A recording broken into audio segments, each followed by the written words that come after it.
ये लोग महाराष्ट्र और मराठी स्वाभिमान के खिलाफ खड़े हैं कि नहीं खड़े हैं? फॉरेन डायरेक्ट इन्वेस्टमेंट अगर कहीं हुआ है तो वो मेरे महाराष्ट्र में हुआ है। अगाड़ी वालों ने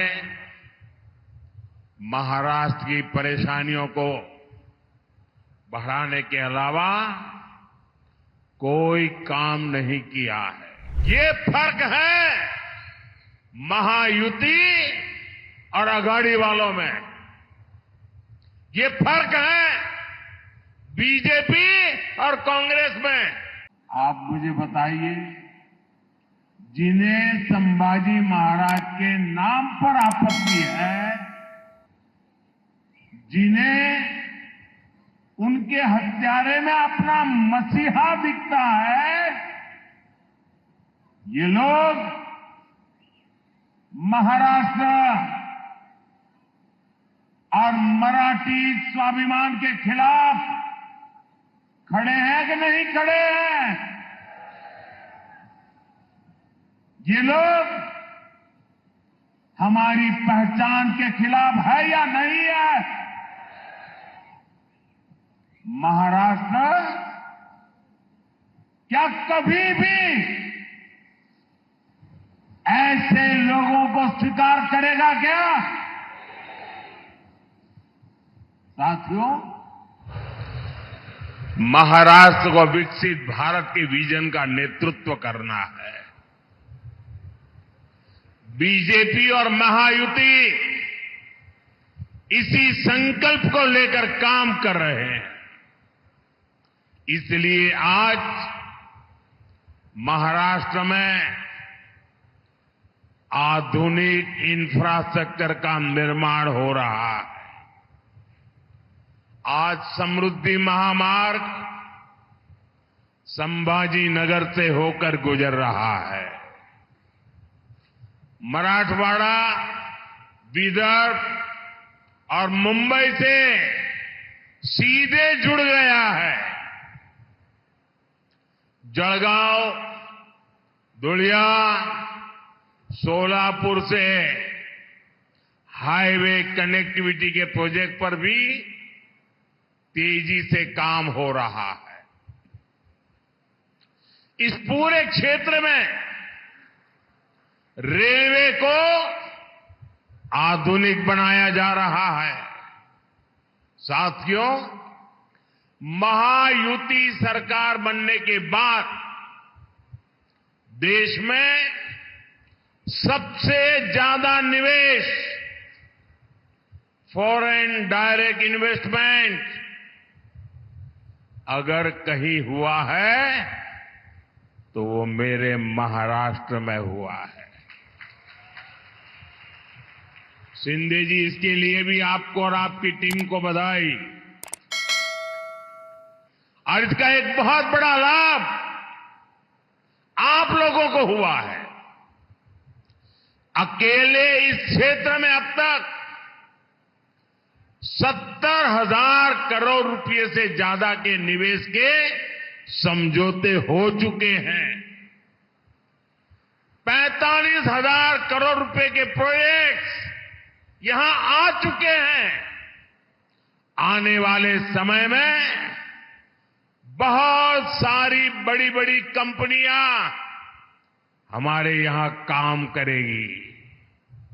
इसके लिए यहां महाराष्ट्र का सबसे बड़ा इंडस्ट्रियल पार्क बनाया जा रहा है। और इस सब का नतीजा क्या है? ज्यादा निवेश, ज्यादा कंपनियां, यानी संभाजी नगर और मराठवाड़ा के युवाओं को ज्यादा से ज्यादा अवसर, ज्यादा से ज्यादा रोजगार। साथियों, महाराष्ट्र में विकास के इस महायज्ञ के साथ ही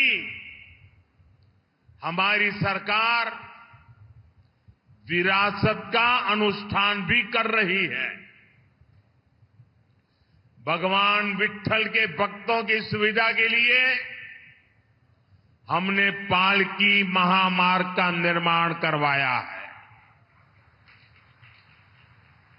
महाराष्ट्र और मराठवाड़ के लोग दशकों से मराठी को अभिजात भाषा का दर्जा देने की मांग कर रहे थे। मराठा गौरव से जुड़ा ये काम भी बीजेपी ने ही पूरा किया है। साथियों, अगाड़ी वालों ने महाराष्ट्र की परेशानियों को बढ़ाने के अलावा कोई काम नहीं किया है।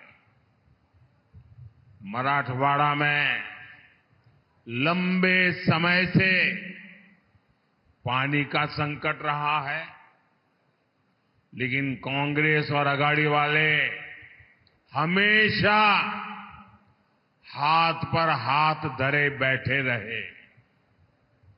हमारी सरकार में पहली बार सूखे के खिलाफ ठोस प्रयास शुरू हुए।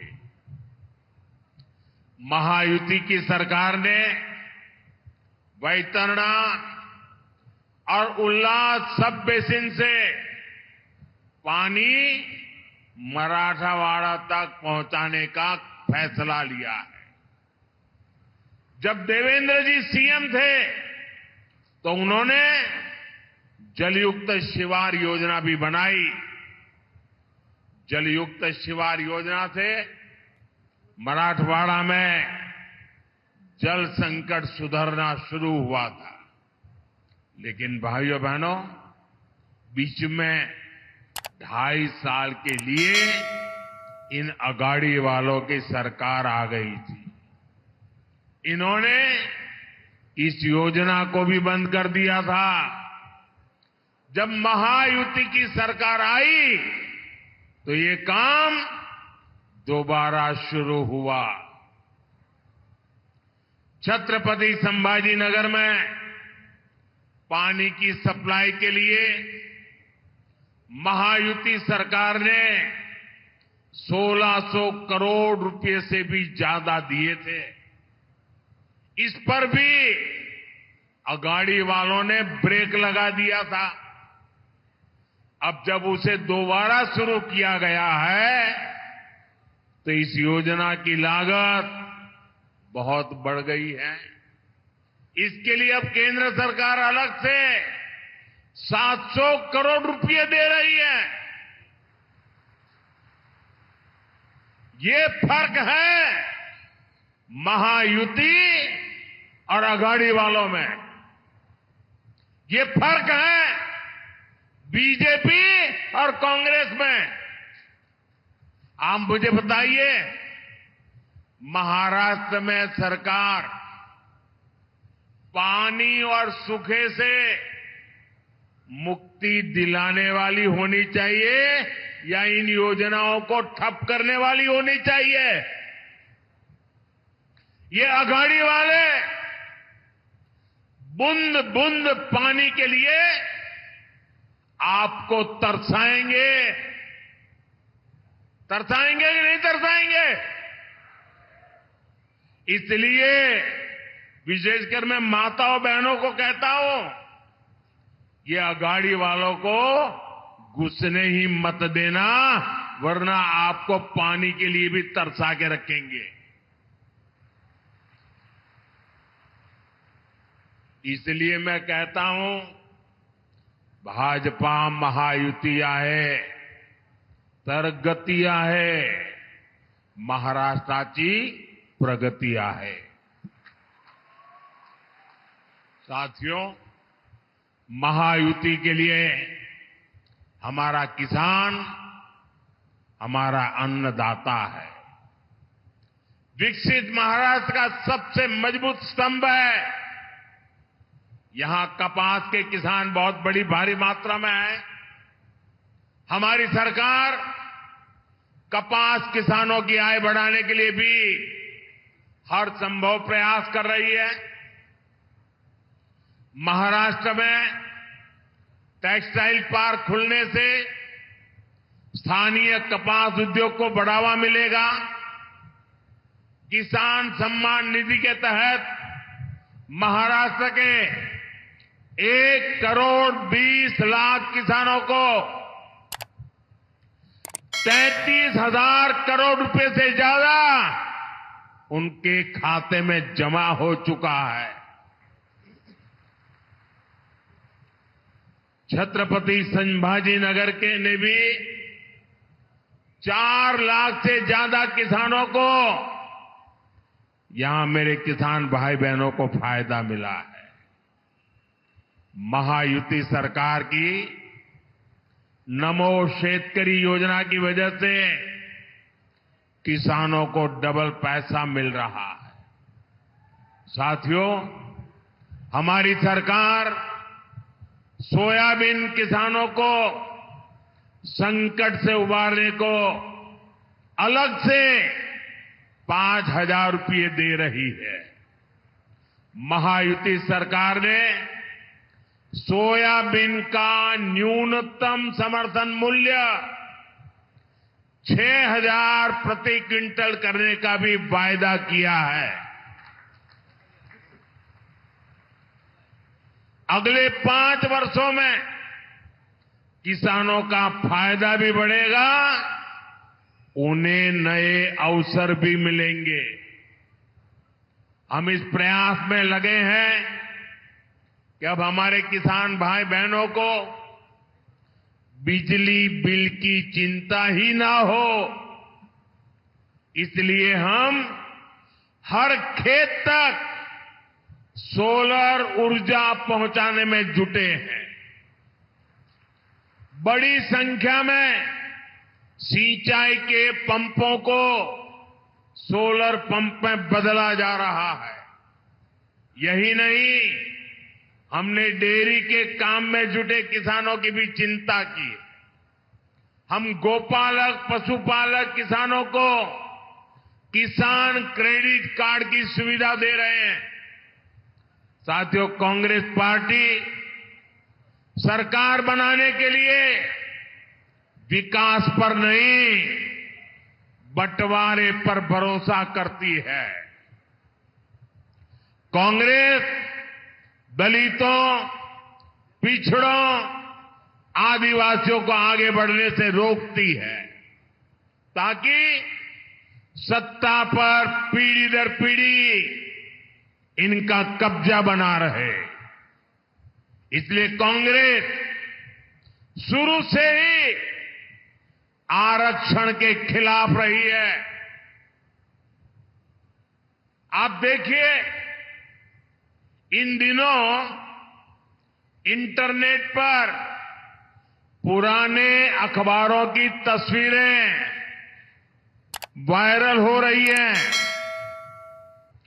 आपने भी ना देखा हो तो जरा निकाल करके देखिए। आरक्षण को लेकर कांग्रेस की असली सोच क्या है, ये इन एडवर्टाइजमेंट में देख करके आज लोग इसकी चर्चा कर रहे हैं।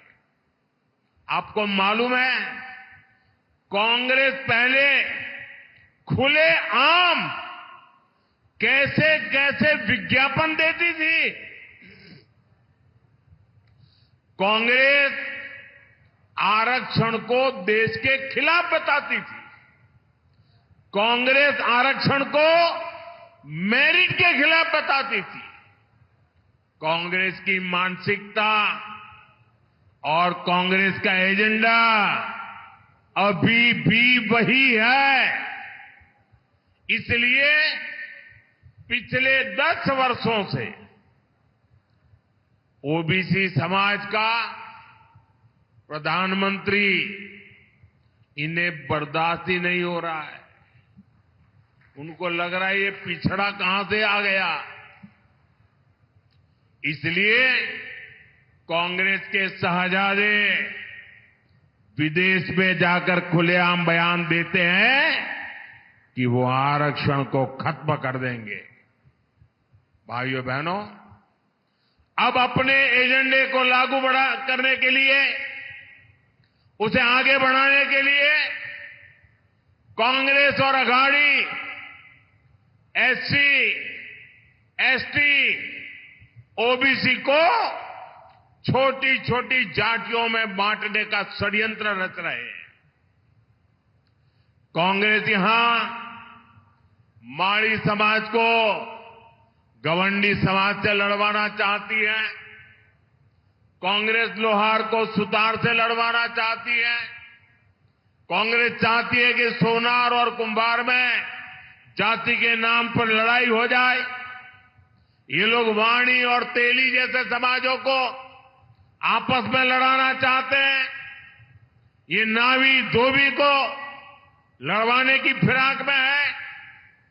कांग्रेस सोच रही है कि ओबीसी जातियों में बटेगा तो उसकी ताकत कम हो जाएगी, और जब समाज की ताकत कम हो जाएगी तो कांग्रेस को बैठे बैठे ही फायदा मिल जाएगा। यही से कांग्रेस के लिए सत्ता में वापसी क्या मौके की तलाश चल रही है। और जैसे ही कांग्रेस को सरकार में आने का मौका मिला तो वो एससी, एसटी, ओबीसी का आरक्षण रोक देंगे। इसलिए एससी, एसटी, ओबीसी को इन साजिशों का शिकार नहीं होना है। और इसलिए भाइयों बहनों, हमें जागरूक रह करके एकता को बल देना है, एकता की ताकत को बढ़ाना है, एकता के मंत्र को जीना है। और इसलिए हमें याद रखना है, हम एक हैं तो सेफ है, हम एक हैं, हम एक हैं तो, हम एक हैं तो। साथियों, मैं आज देशभक्तों की इस भूमि मराठवाड़ा की धरती से एक और जरूरी अपील करना चाहता हूं। इस धरती ने सदियों से भारत की अखंडता के लिए, भारत माता के लिए बलिदान दिए हैं। महाराष्ट्र के लोगों के लिए देशभक्ति सबसे ऊपर है।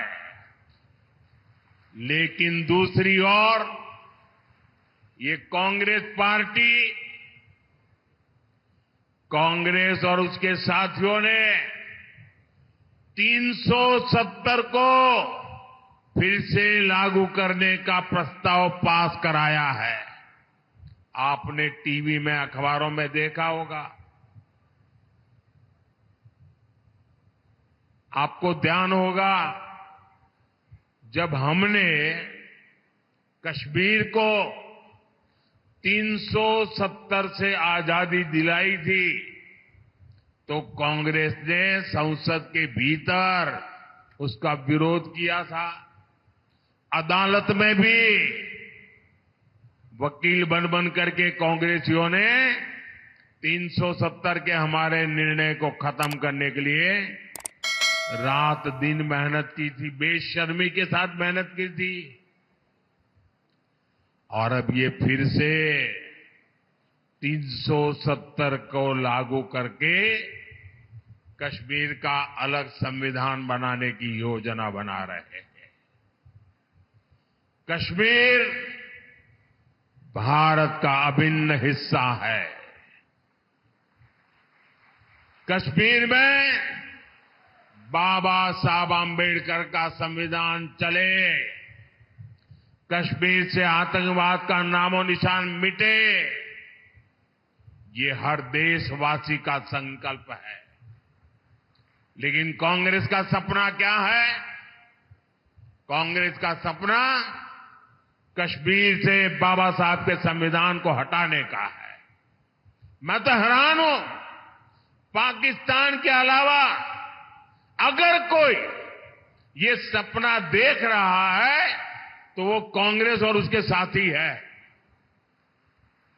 पाकिस्तान की भाषा बोलने वाली कांग्रेस और उसके दोस्तों को क्या महाराष्ट्र के मेरे भाई बहन, संभाजीनगर के मेरे भाई बहन ऐसे लोगों को सबक सिखाएंगे कि नहीं सिखाएंगे? साथियों, हमें महाराष्ट्र में एक मजबूत और निर्णायक सरकार की जरूरत है। कुर्सी के लिए आपस में लड़ने वाले अगाड़ी के लोग महाराष्ट्र के हित में कभी काम नहीं कर सकते।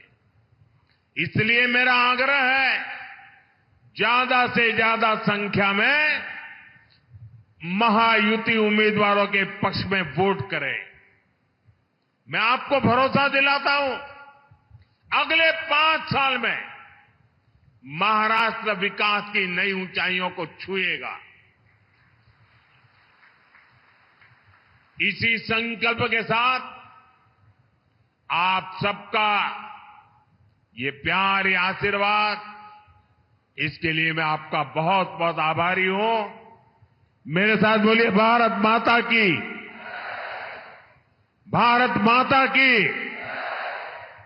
भारत माता की। बहुत बहुत धन्यवाद।